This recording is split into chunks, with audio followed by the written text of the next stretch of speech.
आज का टॉपिक है वो है बेली फैट। बेली फैट क्या होता है, कैसे आता है और कैसे जाता है। फ्रेंड्स, बेली फैट मतलब जो आपके पेट के अराउंड जो भी फैट इकट्ठा हुआ है, पेट के सामने की तरफ या साइड में भी, पीछे तो बैक के मसल से वहाँ पर इकट्ठे नहीं होते हैं, तो बेली फैट ये होगा जिसको आमतौर पे आप कहते हैं कि पेट निकला हुआ है या इसका तूंद निकली हुई है, तो उसको कहते हैं बेली फैट। फ्रेंड्स, पहले मैं बता दूं कि बेली फैट में जो फैट का वर्ड है, फैट का एक पूरा वीडियो है। इस वीडियो के लास्ट में उसका लिंक होगा, आप देख लीजिएगा कि फैट क्या होते हैं, कैसे बॉडी में आता है। तो मैं पहले एक लाइन में समझा दूं फैट क्या होते हैं। फ्रेंड्स, फैट होता है जो हम लोग खाने में खाते हैं, तेल या घी बटर खा लिया तो उसमें तो फैटी एसिड्स होते ही हैं, प्लस बॉडी में जो हम लोग ने शुगर खाया या कार्बोहाइड्रेट से सिंपल शुगर खाई या चीनी के जितने भी आइटम्स होते हैं वो हम लोग ने खाया, और जो जितने भी कार्बोहाइड्रेट्स हम लोग ने अपनी बॉडी में अपना इकट्ठा किया, वो जब एनर्जी में कन्वर्ट नहीं होता है। फ्रेंड्स, कार्बोहाइड्रेट्स और फैट्स ज़्यादा एनर्जी में कन्वर्ट होने वाले दो मैक्रो न्यूट्रिएंट्स हैं। जब ये दो चीज़ें, उनका जो कुछ क्वांटिटी जब एनर्जी में कन्वर्ट नहीं होता है, तो जो अनकन्वर्टेड एनर्जी है वो कहीं ना कहीं फॉर्म में तो हमारी बॉडी में रहेगा, तो वो कन्वर्ट होता है ट्राइग्लिसराइड के फॉर्म में, और उनका जो घर होता है वो होता है एडिपोज टिश्यू। जहां जहां बॉडी में एडिपोज टिश्यू होगा वहीं पर ही फैट रहेगा। जैसे इंसान है वो ईंटें और सीमेंट के बने मकान में रहता है, वो जंगल में पेड़ के नीचे तो रहेगा नहीं, तो जहां उसको मकान दिखेगा वो रहेगा। उसी तरह से जो फैटी एसिड्स होते हैं वो एडिपोज टिश्यू में उसके जो सेल्स होते हैं जिसको कहते हैं एडिपोसाइट्स, उसके अंदर ट्राइग्लिसराइड बन के उसके अंदर रहना शुरू कर देता है। तो ट्राइग्लिसराइड्स क्या है? ये एक तरह का अनयूज्ड एनर्जी है। जब ट्राइग्लिसराइड की मात्रा बढ़ जाती है तो बहुत सारे हेल्थ कॉम्प्लिकेशन शुरू हो जाते हैं। अब फ्रेंड्स, बेली फैट तो हो गया आपका बहुत ही हाई फैट का एक परसेंटेज हो गया। बेली फैट दो तरह के होते हैं। पहला मैं एक्सप्लेन कर दूं, पहला है सब क्यूटेनियस फैट। सब मतलब अंडर, क्यूटेनियस मतलब skin, under the skin. Friends, अगर आप अपना कपड़े को उठाए तो आप देखें जो आपका पेट का हिस्सा है, तो जो स्किन आपको दिखेगी, जो स्किन के ऊपर बाल वाल जो है वो स्किन है, तो स्किन के ठीक नीचे जो फैट होगा वो होगा सब क्यूटेनियस फैट। आपने देखा होगा सिक्स पैक्स, जितने भी सिक्स पैक देखे होंगे वो सभी के होते हैं। वो जो सिक्स पैक्स का मसल्स होता है सभी के होते हैं, चाहे जितना मोटा आदमी हो। सिक्स पैक्स के ऊपर आता है स्किन, तो वो सिक्स पैक्स मसल्स जो होते हैं जिसको एब्डोमिनस मसल्स कहते हैं, रेक्टस एब्डोमिनस कहते हैं, उसके ऊपर जो स्किन का मसल्स है, समझ लीजिए ये स्किन है, ये रेक्टस एब्डोमिनस है, इसके बीच का जो एरिया है उसमें जो फैट इकट्ठा है वो कहते हैं सबक्यूटेनियस फैट, क्योंकि वो स्किन के नीचे है। अब सबक्यूटेनियस फैट को कैसे पहचानेंगे? अगर आप अपने पेट को, अपना बेली को पकड़े तो जो भी आप स्क्वीज कर पा रहे हैं वो सबक्यूटेनियस फैट है, क्योंकि वो स्क्वीजिंग एब्डोमिनस मसल्स स्क्वीज नहीं कर रही है, वो फैट स्क्वीज कर रहा है, वो लूज होता है। अब ये वर्ड है नॉट रिस्की। नॉट रिस्की मतलब कि जो सबक्यूटेनियस फैट है, आपने देखा होगा लोग कहते हैं बहुत ज़्यादा मोटे हो गए हो, हार्ट की बीमारी हो सकती है, डायबिटीज हो सकता है, तो ये जो भी बीमारी है ये सबक्यूटेनियस फैट से नहीं आती है, वो इतना रिस्की नहीं होता है। अब सबक्यूटेनियस फैट किसके होता है? सबक्यूटेनियस फैट होता है जो लोग थोड़े से ज़्यादा फिट होते हैं। अब आप सोच रहे होंगे कि फिट आदमी मोटा है तो फिट कैसे है, फिर अगर वो मोटा है तो पेट निकला है कैसे? फ्रेंड्स, सबक्यूटेनियस फैट आपने देखा होगा बॉडी बिल्डर्स जो एकदम अपने आप को रिब रखते हैं, उनके सिक्स पैक्स विजिबल होते हैं, फिजिक एथलीट्स होते हैं, तो उनका काम है अपना रेक्टस एब्डोमिनस, अपने जो वो सिक्स पैक एब्स हैं उसे विजिबल करना। लेकिन जो स्पोर्ट्स मैन होते हैं उनका काम है उस पर्टिकुलर स्पोर्ट्स में एक्सेल करना, तो अपना वो फैट परसेंटेज को इतना कम नहीं करते। हाँ, वो इस पर ध्यान देते हैं कि सबक्यूटेनियस फैट थोड़ा बहुत रहे, मुझे अपने सिक्स पैक्स नहीं दिखाना, मुझे अपने स्पोर्ट्स में एक्सेल करना है, तो वो सबक्यूटेनियस फैट को उतना ही रखते हैं कि बॉडी में उनका शेप ना खराब हो और अपने स्पोर्ट्स में एक्सेल करे। तो वो बहुत ज़्यादा अपने सबक्यूटेनियस फैट को कम करने में नहीं लगे रहते हैं, स्पोर्ट्स को ज़्यादा खेलने में लगे रहते हैं। अब फ्रेंड, दूसरे तरह का फैट होता है वो है विसरल फैट। अब विसरल का मतलब हुआ आपके इंटरनल ऑर्गन्स। फ्रेंड्स, हमारे इंटरनल ऑर्गन्स में थोड़े बहुत फैट का लेयर होता है जो इंटरनल ऑर्गन्स को कुशन करता है, थोड़ा सा उसको स्मूथ रखता है उसकी एक्टिविटी को।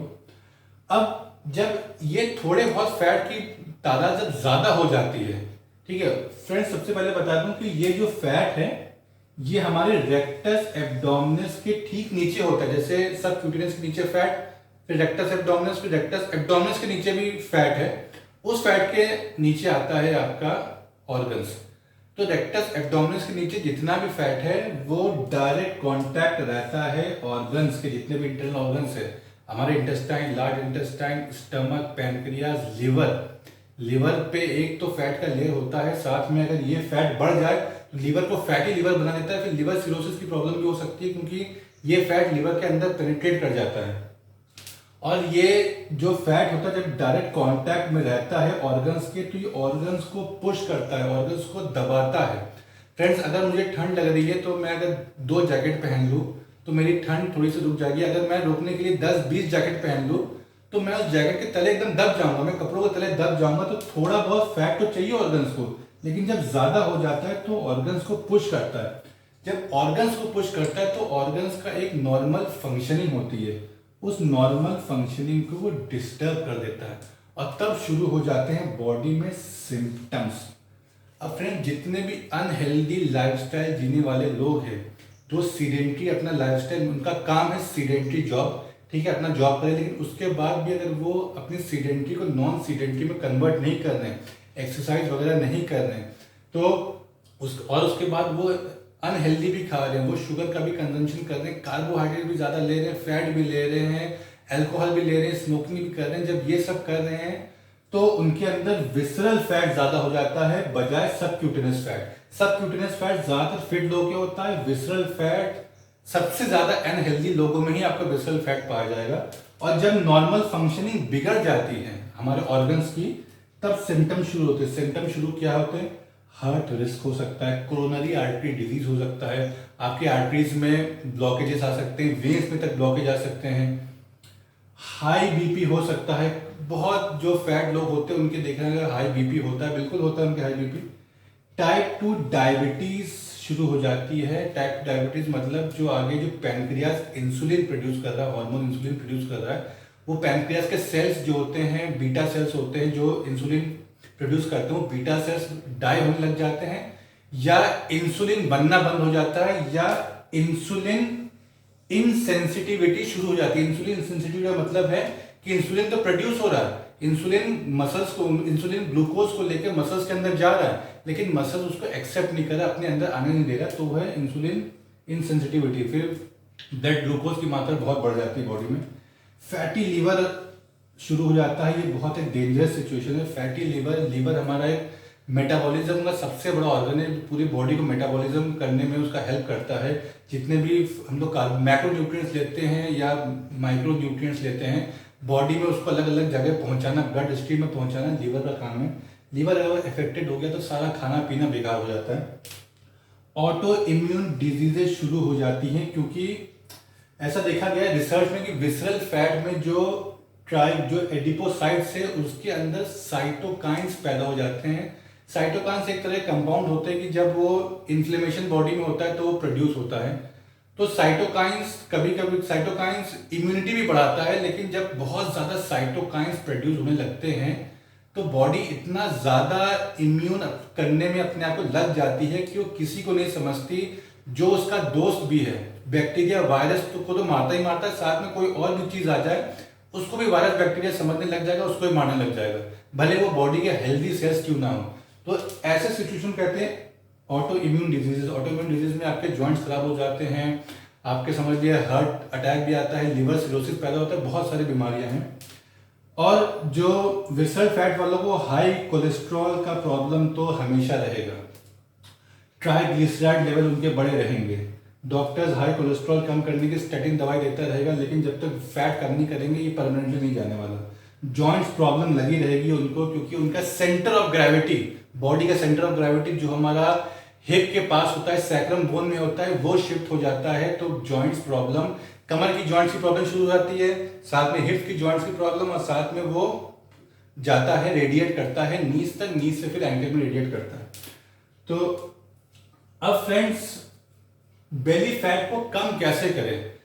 आपने देखा होगा बेली फैट को कम करने के लिए इतने एडवर्टीजमेंट आते हैं कि ये खा लो, सुबह उठ के गर्म पानी पी लो, शहद पी लो, अदरक पी लो, नींबू पी लो, इससे बेली फैट कम होगा। वहाँ से फिर दूसरे कंपनीज कहती हैं ये प्रोडक्ट ले लीजिए, उसमें ऐड दिखाते हैं कि इंची टेप आज इतना है, कल इतना हो गया। टीवी में प्रोडक्ट्स दिखाते हैं कि ये बेल्ट पहन लीजिए, सोना बेल्ट पहन लीजिए तो आपको पसीना आएगा। फ्रेंड्स, सबसे पहले पसीने से कोई फैट कम नहीं होता। पसीना आना बस बॉडी का जो एक कूलिंग सिस्टम है, बस वही है। और जो बेली फैट कम करने के जो साइंटिफिक तरीके हैं बस उसी पे ध्यान दीजिए। उसके अलावा इस दुनिया में कोई भी तरीका नहीं है बेली फैट कम करने का। इस आज तक तो इसके बाद तो आया नहीं है, अब आगे जो जो आए सो आए। सबसे पहले आपको अपनी बॉडी में जो गुड फैट है, मतलब HDL हाई डेंसिटी लिपोप्रोटीन वाले जितने फूड आइटम्स हैं उसको आपको ज़्यादा इंटेक करना है। जैसे ड्राई फ्रूट्स हो गया, ठीक है, जैसे आपका एवोकाडोज हो गया, ये जिसमें पॉली अनसैचुरेटेड और मोनो अनसैचुरेटेड फूड्स जो ऑयल्स होते हैं वो प्रेजेंट हो, और अनसैचुरेटेड और जो सैचुरेटेड ऑयल हो उसकी मात्रा आपको कम करना है। और ट्रांस फैट को तो बिल्कुल लेना ही नहीं है आपको। ट्रांस फैट जो इसमें आपको जो प्रिजर्वेटिव फूड आइटम्स होते हैं, पैक्ड फूड आइटम्स होते हैं, उसमें ट्रांस फैट ज़्यादा होता है। LDL हार्ट रिस्क पैदा करता है। एक्सरसाइज करना बहुत ज़रूरी है। एक्सरसाइज, इंसान अपना फैट कम करने में डाइट पे ध्यान दे देगा जिंदगी भर, लेकिन एक्सरसाइज कभी नहीं करेगा, क्योंकि एक्सरसाइज में एक स्ट्रांग माइंड की जरूरत होती है, बहुत लोगों को होता नहीं है। एक्सरसाइज में अगर एक्सरसाइज करेंगे भी तो सिर्फ एरोबिक्स करेंगे, दौड़ते भागते रहेंगे, साइकिल चलाते रहेंगे, ट्रेडमिल पे दौड़ते रहेंगे घंटों घंटों और वॉकिंग करते रहेंगे, लेकिन रेजिस्टेंस एक्सरसाइज नहीं करेंगे, वेट ट्रेनिंग नहीं करेंगे। एरोबिक्स से क्या फायदा होता है? एरोबिक्स से आपका उस टाइम फैट बर्न तो होता है, लेकिन रेजिस्टेंस एक्सरसाइज से आफ्टर एक्सरसाइज फैट बर्न होता है।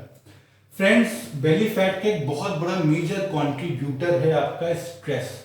जितना फिजिकल और मेंटल स्ट्रेस रख रहे हैं आप, लोग जिम में जाते हैं, नींद पूरी नहीं हो रही है, एक्सरसाइज करेंगे, स्ट्रेस पैदा होता है।